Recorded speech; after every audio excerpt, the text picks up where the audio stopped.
Hi, I'm Paramjit and I'm a product designer for Airfix.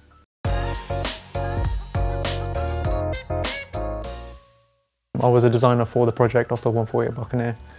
More or less entails designing it from scratch, although I was using the 72nd scale information that we had.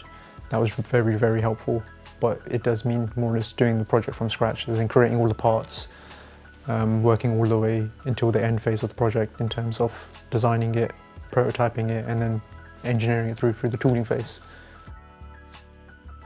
To be honest, at first, when I first got given the project, I thought, oh, are you sure? Because this is when I was doing the 72nd scale Mosquito.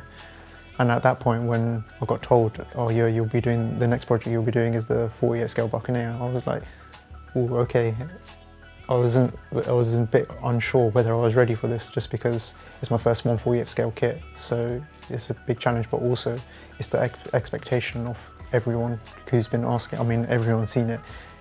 Everyone's been asking for a 148 Buccaneer. So it was just like there's a massive weight on my shoulders, and I was thinking to myself, is my design skills at that stage yet? I found out a few months before I was going to start it that this is going to be my next project, and it was one of those ones where I was just sort of wondering, is my skill set there? Everyone else in the team and my manager and everyone was like, no, you are ready, but it was just one of those things, mental blocks in my head, that I sort of had to overcome. It was quite short-lived at the time because this was all before I even started the project, and sort of have to block it out and sort of trust my skills and my abilities. And it was, in hindsight, I'm so glad I did it because it was a really good challenge. It's my favourite project to date. Just really enjoyed it, went to town on it. Hopefully it's a good product, but yeah, it was definitely my favourite project and something I really relished the challenge of doing. But it was just one of those things where there was a lot of expectations because so many people have been asking for it. It's like, you got to meet those expectations. This is the first project I've done with a folding wing, and you can see just to my right, it's really, really detailed. But the thing is, because we're doing it in plastic model, there's a wall thickness that you've got to take into consideration. So although that's like super detailed, I can't get that much detail in there just due to the wall thicknesses. So I tried to pack in as much detail as I could and then see how it goes from there. But one thing that was actually quite tricky is making it all draftable and moldable. That was really quite a challenge compared to like the 72nd one and the 48, because 72nd one is a smaller scale obviously, and then the 48th one is bigger, so it needed to have a bit more strength in it just so it isn't breakable. But I've designed it in a way that I'm hoping has met those requirements. So here you can see there's a huge amount of detail on the wing fold. I mean, so much going on. So obviously when you're designing it, you have to like really strip it back and understand what's going on and pick like some key areas that are actually moldable and possible. But one thing I actually tried to do was on the real aircraft, you can see the main points of contact for the hinge are here and here, and that's what I tried to do. There's another one here, but that was a bit too complicated to replicate. And then this was actually quite tricky as well because I had to make it work for both wings folded and wings out with the same part. And it was slightly, quite a bit difficult here just at that point because of like the angle of the fold and everything like that, but managed to get it to work. Matt, he's the one who designed the 72nd scale Buccaneer, done a fantastic job on it. So what I basically used is the shapes that he constructed for that and the information and geometry, and then used that information and then built upon it, but obviously adding a lot more stuff to it to sort of going back to what I was saying, is that you can't just sort of upscale it in 248 scale and then call it a day. You've got to add a lot more detail. Part breakup is a lot more because parts become thicker. So for example, like the ailerons and flaps, they were done in one piece or one part. The tailplanes were done in one part in the 72nd scale version, but they needed to be split up in several parts just because of sink marks. It gets too thick. You can't really mold it without causing sink marks. It was also the fact that I sat down, thought what the 72nd scale doesn't have, what people were requesting. A lot of common things were like FOD covers, ladder, open nose, detailed cockpit, weapons layouts, engines, all that sort of stuff. So I had to come up with a list and understand what I could add in the time frame and what information I had. one of the biggest challenges was that it was more or less all designed during lockdown, so I couldn't really go anywhere. Yeah, seeing one is really handy, but obviously that didn't materialise, obviously because of COVID and lockdown. But seeing one now, it's just a real big beast, and it's just quite nice seeing it now in 48 scale and then seeing it 48 times bigger.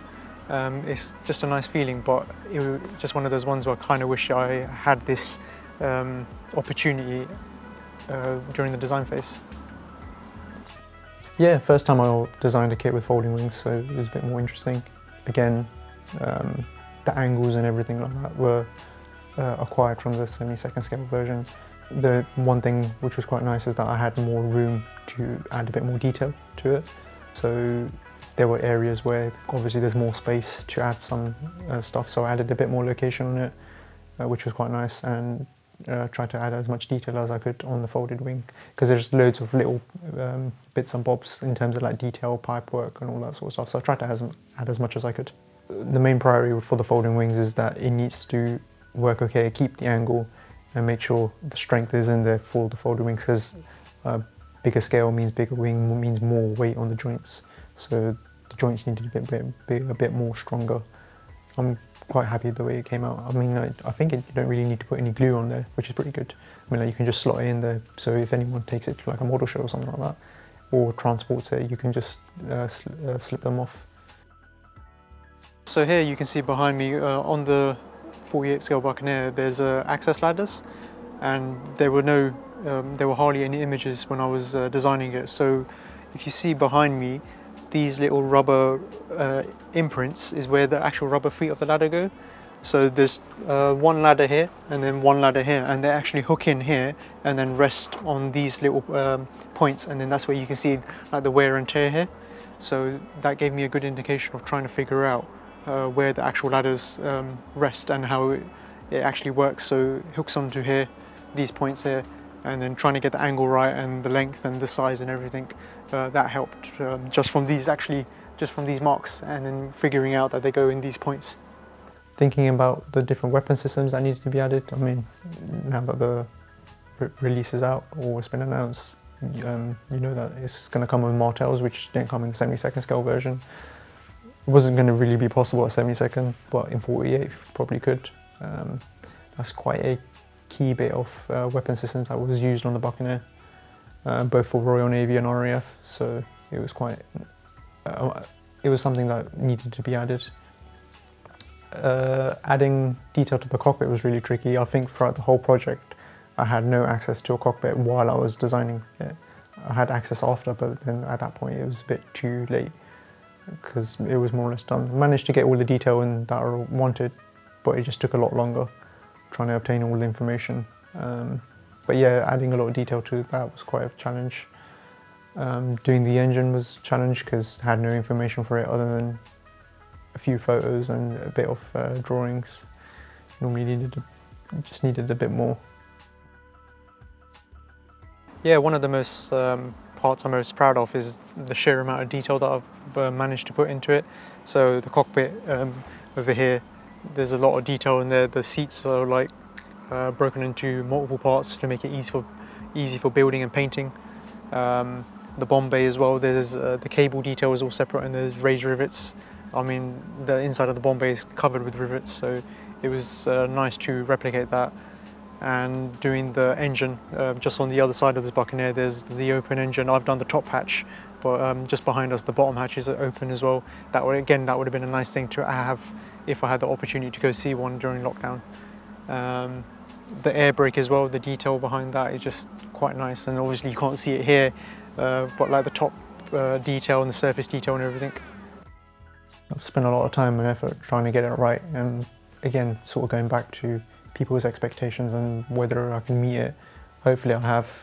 I know there's always going to be some things where some people would want a little bit more on and stuff like that, but overall I'm hoping that I've given the best value for what you get in the kit.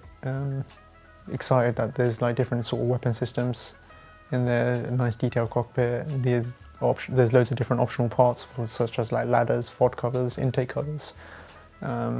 Then you've got like the engine. If you want to do it exposed, you can just cut it away can detail that up. Yeah, it's just one of those ones in terms of what people have been requesting the 48 scale kit.